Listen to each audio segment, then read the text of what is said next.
Nang pakawalan ni Chen ang kanyang mga Shadow Soldier, nanatiling nakatayo lamang ang Oracle Hunter habang tahimik na pinagmamasdan ang kakayahan nitong tumawag ng mga kaluluwang undead mula sa anino. Ni kakaunti ay hindi man lang natinag ang lalaki sa ipinakita. Gaano nga ba talaga kalakas ang isang Oracle Hunter, at ano ang ibig sabihin ng tinatawag nitong Lone Star? Isa kaya si Amir sa mga nilalang na yun? Ito ang mga katanungan nating lahat na hindi pa natin alam. Sa gitna ng tensyon, nakangiti lamang si Amir habang marahang iniikot ang hawak niyang patalim, para bang walang anumang banta ang mga aninong nakapalibot sa kanya. Sa kanyang isip, malinaw ang isang bagay, hindi kailanman matatakpan ng dami ang agwat ng kanilang lakas. Ngunit hindi na nag-atubili si Chen, agad na sumugod ang isa niyang Shadow Soldier, dala ang 2 dambuhalang palakol at handang gawing kaldereta si Amir. Malakas nitong ibinagsak ang mga sandata sa kinatatayuan ng kalaban, subalit sa mismong sandaling iyon ay ginamit ni Amir ang kanyang combat skill na Sand Shadow Step.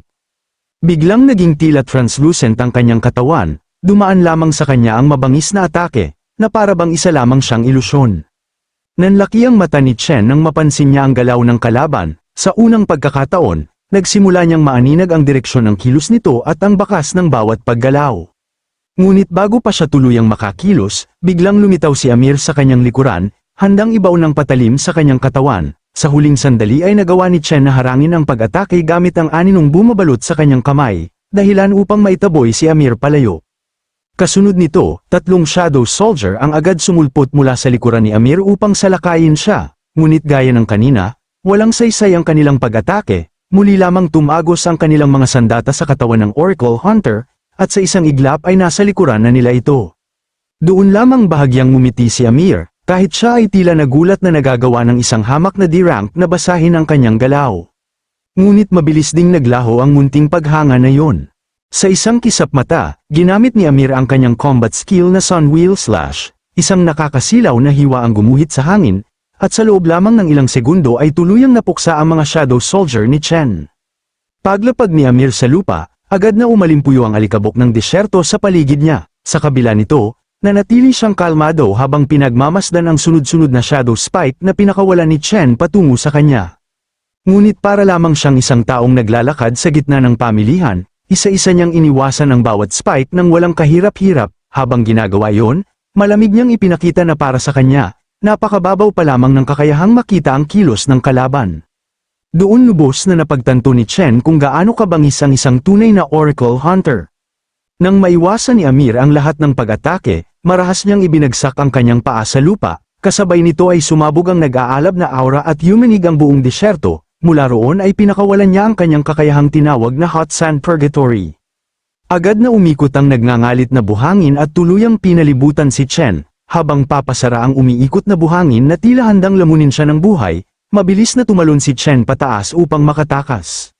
Ngunit hindi pa doon nagtatapos ang bitag, mula sa umiikot na buhangin ay biglang sumulpot ang mga gintong kadena at mabilis na pumulupot sa kanyang mga paa. Sa isang marahas na hila, muli siyang ibinagsak sa lupa. Gapos ng mga gintong tanikala, napaluhod si Chen habang unti-unting lumalapit si Amir dala ang kanyang patalim, sa kanyang mga mata ay walang bakas ng awa. Para kay Amir, imposibleng makatakas si Chen hanggat mas mababa ang kanyang star energy kumpara sa kanya. At habang nakaluhod si Chen sa gitna ng nagngangalit na disyerto, dahan-daang itinaas ni Amir ang kanyang patalim, handa nang wakasan ang lahat.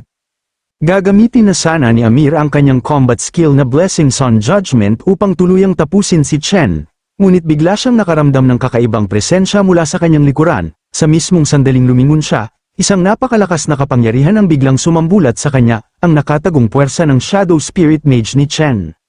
Nagbago ang ekspresyon ni Amir. Sa loob lamang ng ilang segundo ay mabilis niyang binalikan sa isip ang mga nangyari kanina, ang pagtalon ni Chen, ang kakaibang kilos nito, at ang paraan ng pagkawala ng enerhiya sa paligid. Doon niya napagtanto ang isang bagay. Posible kayang noon pa man ay inihahanda na ni Chen ang pag-ataking ito? Ngunit kahit nabigla siya, hindi nagpatinag si Amir, habang rumaragasa ang malaking apoy na kapangyarihan papalapit sa kanya. Desperado niyang pinilit panatilihin ang kanyang layunin, sa kanyang isip, iisa lamang ang mahalaga, ang alisin ang anomalya na tinutukoy ng Propacia. Kahit ano pa ang mangyari, kailangan munang mamatay si Chen. Ngunit bago pa man tuluyang magsalpukan ang kanilang mga kapangyarihan, isang malamig at malakas na boses ang biglang sumigaw upang pigilan ang kanilang laban. Kasabay nito ay isang nakakasilaw na puting liwanag ang bumagsak mula sa himpapawid. Sa isang iglap, ang naglalagablab na kapangyarihang pinakawalan ni Chen ay agad na nagyelo. Mabilis na kumalat ang napakalamig na enerhiya at marahas nitong hinawi ang buong paligid ng disyerto, pati si Amir ay napatingin sa lakas ng kapangyarihang iyon nang mapansin niyang unti-unting nagyayelo maging ang kanyang kamay. At agad niyang nakilala kung sino ang may gawa nito. Dumating si Miss Lin, bahagyang napangiti si Amir habang pinapahira ng kanyang noo, tila natatawa sa biglaang pagdating ng babae, ngunit sa likod ng ngiting iyon ay malinaw ang tensyon sa kanyang mga mata. Para bang hindi niya malaman kung tutulungan ba siya nito, o haarang sa kanyang misyon. At nang sabihin ni Miss Lin na kasama niya si Zhou Chen, tuluyan ang nagbago ang aura ni Amir. Malamig at seryoso niyang ipinahayag na si Chen ang anomalya sa Propecia, ang taong magpapabago sa balanse ng buong mundo. Para sa kanya, kailangang alisin agad ang banta bago pa lumala ang lahat. Ngunit hindi nagpahuli si Chen, galit itong sumagot na katawa-tawa ang paghusga sa kanya base lamang sa isang Propecia. Sa buong buhay niya, wala siyang ibang ginawa kundi ang mabuhay ng mas maayos, wala siyang intensyong wasakin ang mundo. Subalit para kay Amir, hindi kailanman nagkamali ang propeta ng kanilang bansa. At kung pipigilan siya ni Miss Lin, handa rin siyang kalabanin maging ito. Dahil sa walang tigil na pagtatalo, biglang sumabog ang galit ni Miss Lin. Mula sa kanyang katawan ay kumalat ang napakalamig na aura na tila kayang patahimikin ang mismong hangin sa paligid. Mariin niyang ipinaalala kay Amir kung gaano kahalaga ang propeta sa kanilang bansa, ngunit malinaw din niyang sinabi na si Zhou Chen ay estudyante ng Breaking Dawn Branch Academy at isa ring reserve member ng Shenhua. Kapag sinaktan ni Amir si Chen, para na rin niyang diniklarahan ng digmaan ang Shenhua at maging ang bansa A. At bagamat handa siyang ipasa si Chen sa kanila balang araw kung tunay nga itong magiging panganib sa mundo, hindi niya hahayaang mangyari yun ngayon. Dahil sa mga salitang yun, natahimik si Amir. Wala siyang naisagot. Makalipas ang ilang sandali, marahan siyang napabuntong hininga bago winasak gamit ang sariling lakas ang nagyayelong enerhiyang bumabalot sa kanyang kamay. Nagulat si Miss Lin nang makita yun, akala niya ay ipagpapatuloy pa ni Amir ang laban. Ngunit sa halip, tahimik lamang itong tumalikod, dahan-dahan niyang isinuot muli ang kanyang sunglasses habang malamig na binibigkas ang kanyang huling babala. Naalala niya si Miss Lin na panindigan ang kanyang mga sinabi. At kapag may nakita siyang kahit kaunting senyales ng abnormalidad kay Chen, hindi na siya muling magpapakita ng awa. Pagkasabi noon, bigla na lamang naglaho si Amir sa kanilang harapan, iniwan sina Chen at Miss Lin sa gitna ng nagyayelong disyerto. Agad na nagpasalamat si Chen kay Miss Lin dahil sa pagdating nito at sa pagtulong sa kanya laban kay Amir, ngunit gaya ng dati, kalmado lamang ang babae, para bang walang halaga sa kanya ang ginawa niyang pagharang sa isang napakalakas na Oracle Hunter.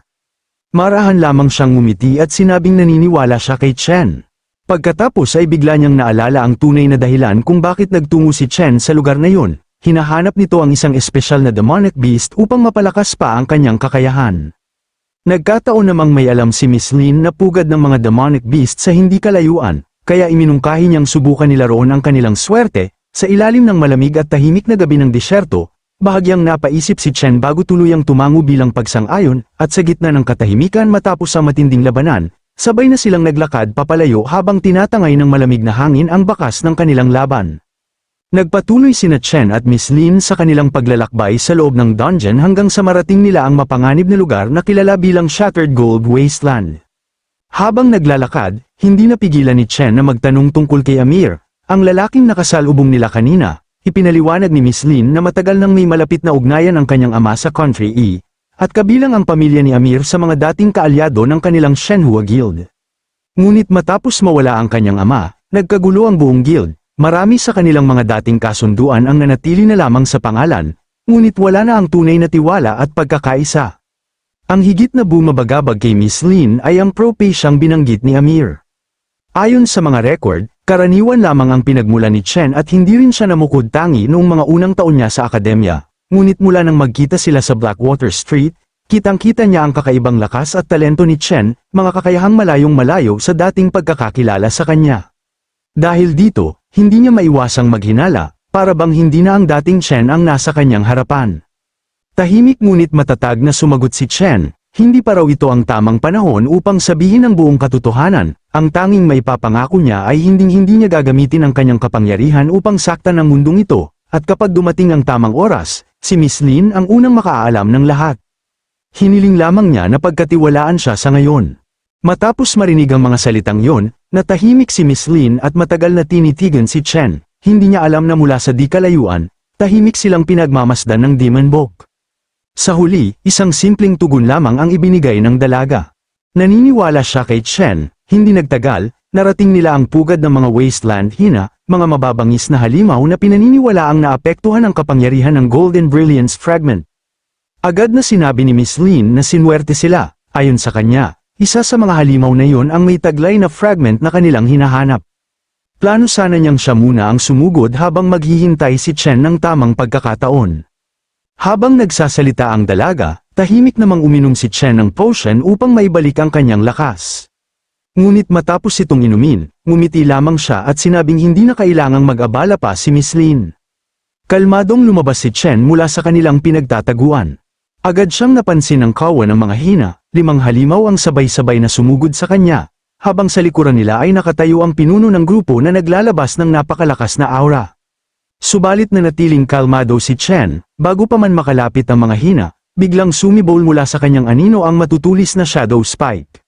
Sa isang iglap, ang 5 halimaw ay sabay-sabay na natuhag at mistulang inihaw sa ere. Napatulala si Miss Lin, hindi niya maintindihan kung paano nagawa ni Chen na maglabas pa ng ganitong kalakas na pag-atake matapos ang matinding labanan na kanilang pinagdaanan.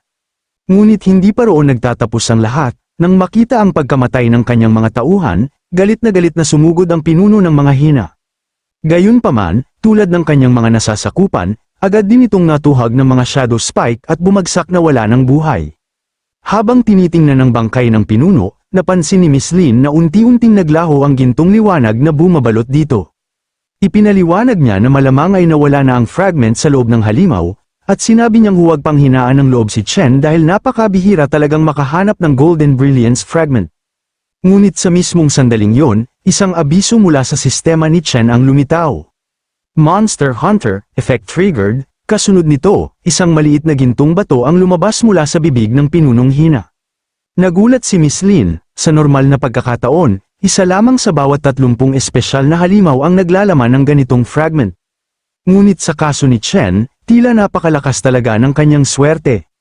Habang sinusuri ni Chen ang fragment, ipinaliwanag ni Miss Lin na sa tulong ng batong yon, maaari siyang direktang makapasok sa rift kapag ito ay nagbukas.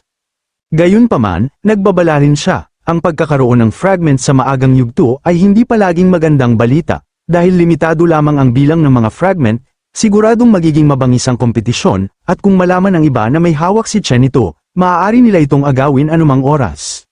Dahil dito, iminungkahi ni Miss Lin na bumalik na sila sa kampo upang hindi paghinalaan ng iba ang kanilang pagkawala. Ngunit tumanggi si Chen, sinabi niyang mas mabuting mauna na lamang si Miss Lin, hindi naman umano pinapansin ng ibang miyembro ng guild ang kanyang kinaroroonan, at higit sa lahat, mas ligtas kung walang ibang makaalam na nasa kanya ang Golden Brilliance Fragment. Bago sila maghiwalay, pinaalalahanan siya ni Miss Lin na maging maingat. At kung sakaling may mangyari, agad siyang tawagan. Tumango si Chen, naiintindihan niya ang pag-aalala ng dalaga, at handa siyang harapin ang anumang panganib na darating. Biglang lumipat ang eksena sa kampo ng Country E sa loob ng isang tahimik na tolda, makikitang nakaluhod si Amir sa harap ng isang misteryosong babae na kilala bilang Oracle, nakayuko siyang nagulat at aminadong nabigo sa kanyang misyon. Hindi niya raw nagawang patayin ang tinatawag nilang anomaly. Sa halip na pag-alitan siya, mahinahon lamang na nagsalita ang Oracle. Ayon sa kanya, hindi kailangang makaramdam ng pagkakasala si Amir, kilalang-kilala niya ang ugali nito. Kahit pa isang anomaly ang target, mahihirapan pa rin si Amir na pumatay ng isang tao kung wala itong nagawang tunay na kasalanan. Iyon mismo ang dahilan kung bakit si Amir ang kanyang ipinadala. Nagulat si Amir, ibig sabihin, nakita na pala ng Oracle ang magiging resulta ng kanilang pagkikita. Tahimik na ipinaliwanag ng babae na kailangan nilang hanapin ang Golden Brilliance Fragments.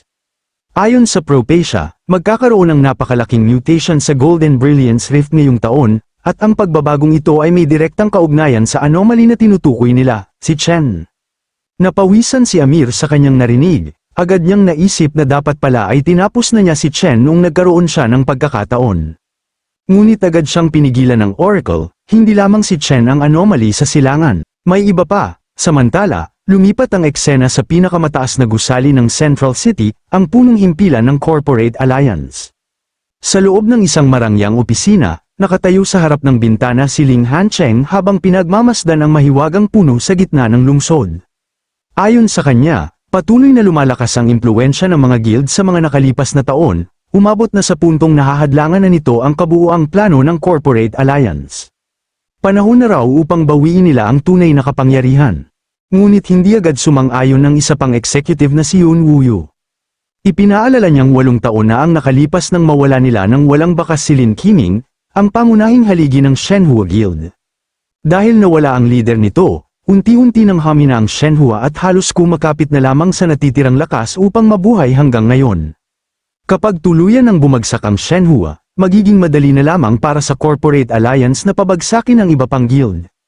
Habang pinapaikot ang isang gintong barya sa kanyang mga daliri, nagsalita naman ang ikatlong executive na si Qin Daoui. Para sa kanya, sayang lamang ang napakaraming yaman at resources na hawak ng Shenhua kung hahayaan lang nila itong manatili sa kasalukuyang kalagayan. Ayon sa kanyang plano, kapag may nangyaring problema sa loob ng Golden Brilliance Rift at hindi na kaya na nilin ang sitwasyon, ilalagay nila sa unahan ng sarili nilang mga tauhan upang tumulong. At sa sandaling mangyari yun, natural na mapupunta sa kamay ng Corporate Alliance ang lahat ng kayamanang inipon ng Shenhua sa loob ng maraming taon. Sa huli, muling nagsalita si Ling Hancheng, para sa kanya, hindi mahalaga kung magkakaiba man ang kanilang pamamaraan, basta iisa ang kanilang layunin.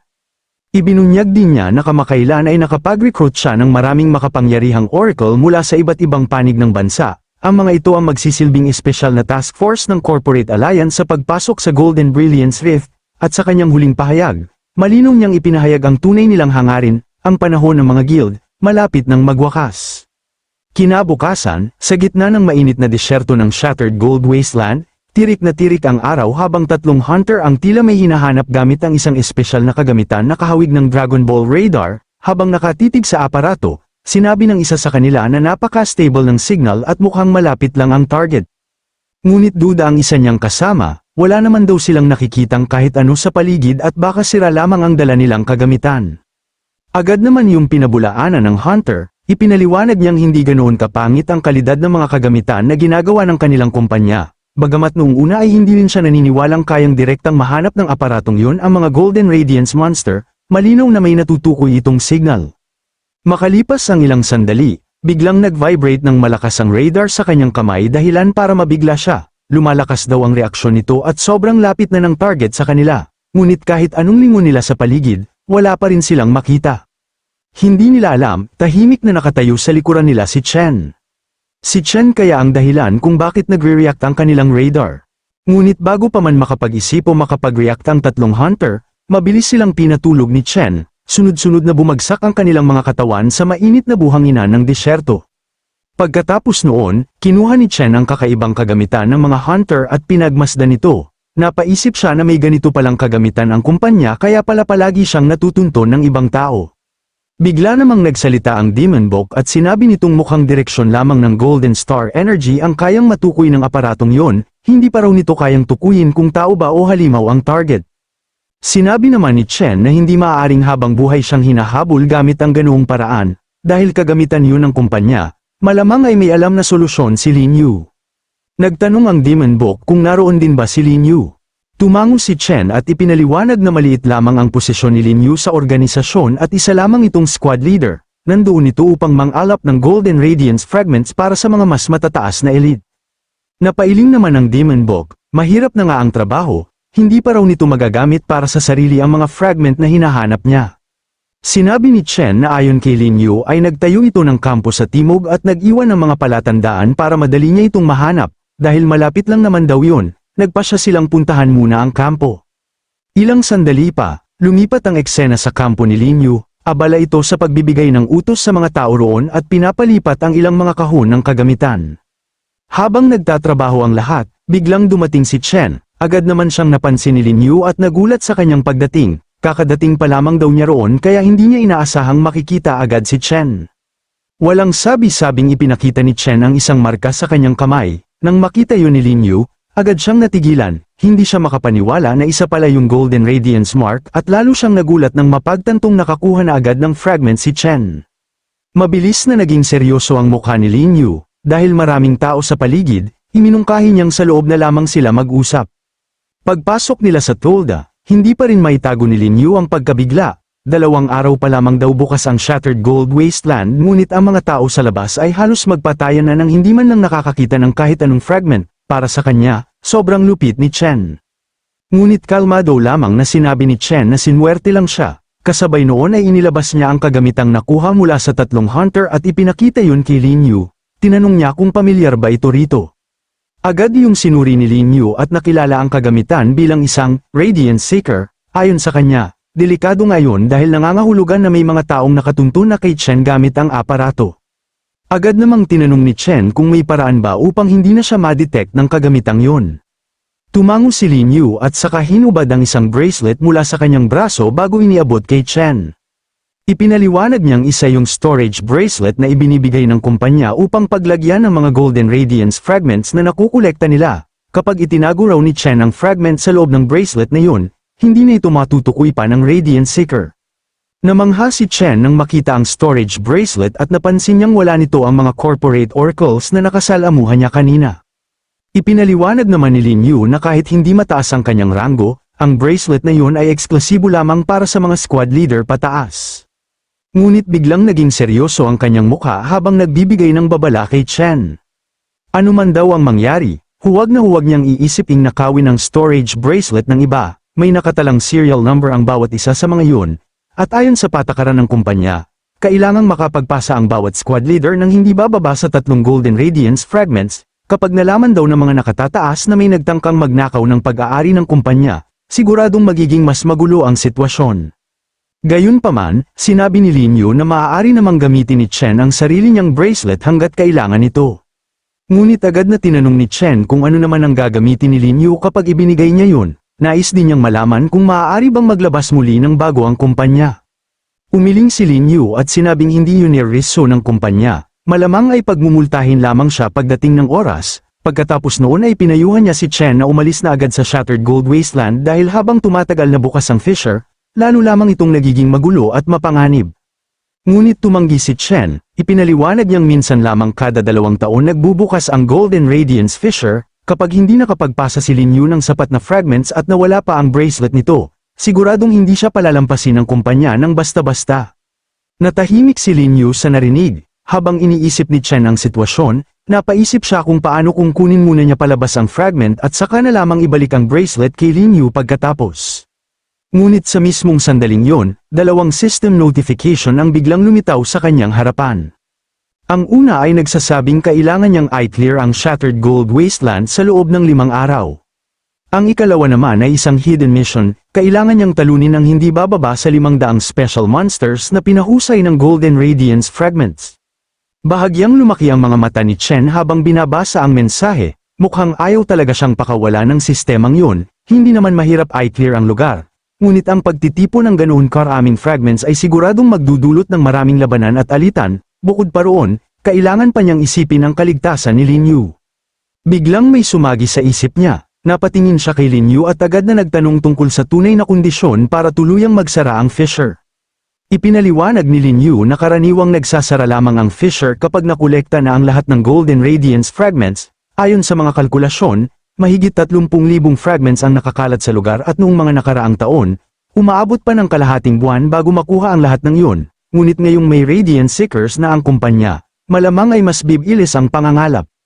Pagkarinig noon, bahagyang ngumiti si Chen. Sinabi niyang may isang malaking negosyo, siyang gustong ialok kay Lin Yu at gusto niyang malaman kung interesado ito.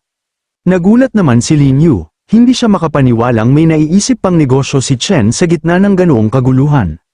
Ngunit kalmado lamang na ipinaliwanag ni Chen ang kanyang plano. Dahil lahat ng tao ay desperadong naghahanap ng Golden Radiance fragments, mauuna raw silang mangolekta ng mga ito at sa kanila ibebenta. Kapag ipinamahagi niya ang mga fragments sa iba, hindi na siya magiging sentro ng pag-atake ng lahat ng factions. Bukod pa roon, makakapag-report pa ng maayos si Lin Yu sa kanyang mga nakatataas, at siguradong mataas din ang magiging halaga ng bawat fragment. Bagamat humanga si Lin Yu sa ideya, sinabi niyang napakababa ng drop rate ng Golden Radiance fragments kaya hindi niya maisip kung saan sila kukuha ng sobrang dami para maibenta. Ngunit ngumiti lamang si Chen at sinabing may sarili siyang paraan para doon. Ang tunay na problema raw ay siguradong maaagaw nila ang atensyon ng iba't ibang factions kapag nagsimula silang magbenta ng fragments, kaya kailangan nila ng ligtas na distribution channel. Napaisip ng malalim si Lin Yu, kapag nalaman daw ng kumpanya ang kanilang ginagawa, siguradong nadadami pati ang kanyang mga tauhan, ngunit kasabay noon ay naisip din niya kung kailan nga ba sila itinuring ng kumpanya bilang tunay na tao. Matapos ang ilang sandaling pag-aalinlangan, tuluyan siyang nagdesisyon. Buo ang loob niyang sinabi na sasama siya sa plano, dahil tinutulungan siya ni Chen, hindi niya ito maaaring biguin, nangako siyang hahanap siya ng mga taong mamamahagi ng fragments at sabay nilang palalaguin ang kanilang kikitain. Matapos ang kanilang pag-uusap, biglang lumipat ang eksena sa isang madilim na kuweba. Sa loob nito ay maraming hunters ang desperadong nakikipaglaban sa isang dambuhalang gagamba. Halatang hindi iisang guild lamang ang naroon dahil dalawang kapitan ang nagtatalo kung sino ang may karapatan sa halimaw, iginiit ng isa na target yun ng Northwind Guild at pinapaalis ang kabilang grupo, ngunit agad namang sumagot ang kapitan ng Frostwolf Guild na hindi sila uurungan ng kahit sino at ang unang makakita raw ang siyang may karapatan. Ngunit bago pa lumala ang kanilang pagtatalo, biglang may sumigaw mula sa likuran. Sa isang iglap, tinuhag ng matutulis na shadow spikes ang dambuhalang gagamba at agad itong namatay. Napatigil ang lahat, sabay na napalingon ng dalawang kapitan nang mapansin nila ang isang misteryosong estrangherong nakasuot ng hood. At sa kamay nito ay isang kumikinang na Golden Radiance Fragment. Agad na nanlaki ang mga mata ng dalawang kapitan at mabilis silang nag-utos sa kanilang mga tauhan, sigurado raw silang ninakaw ng estranghero ang fragment at hindi nila ito dapat hayaang makatakas. Ngunit sa gitna ng tensyon, nakangiti lamang si Chen sa ilalim ng kanyang hood. Tila may mas malaki pa siyang plano na unti-unting gumagalaw sa likod ng lahat ng kaguluhan, at kung bakit niya kusang ipinapakita ang sarili sa ibang hunters, iyon ang lihim na mabubunyag pa lamang sa mga susunod na kabanata.